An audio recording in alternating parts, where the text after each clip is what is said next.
The 911 Coordination Center in Atlanta received an emergency call from a barbecue restaurant. The owner reported that a man carrying a weapon was acting strangely inside the establishment. Shortly after receiving the report, the police arrived at the scene.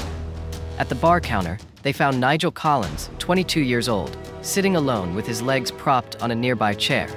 As the officers entered, Collins immediately raised his hands and stood up. However, his behavior quickly turned erratic. According to video footage, Collins suddenly ran toward the exit after standing up. At this moment, a brave security guard rushed in and tackled him to the ground right at the door. However, during the struggle, a gunshot rang out.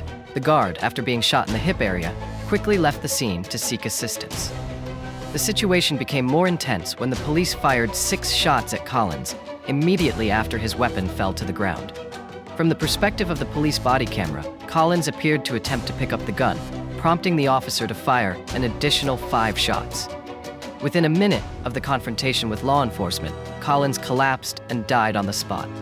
In his final moments, Collins was reportedly pondering something as trivial as the type of plant that would be placed on his grave, but the officer paid no attention to such details. The video highlighted the courageous actions of the security guard. Despite knowing Collins was armed, he did not hesitate to carry out his duty. Although he was shot in the hip, his actions helped prevent a potentially more dangerous situation. Without him, the officer might have been the one injured by gunfire. Following the incident, Collins's family filed a federal lawsuit, accusing the police of excessive use of deadly force and violating their son's civil rights. The family argued that Collins posed no threat to anyone and that the incident occurred because his gun accidentally discharged during the struggle.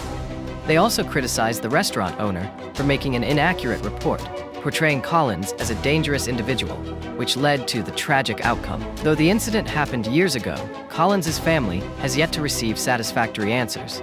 They continue their legal fight, suing the officer who fired the shots, the restaurant, and the security guard.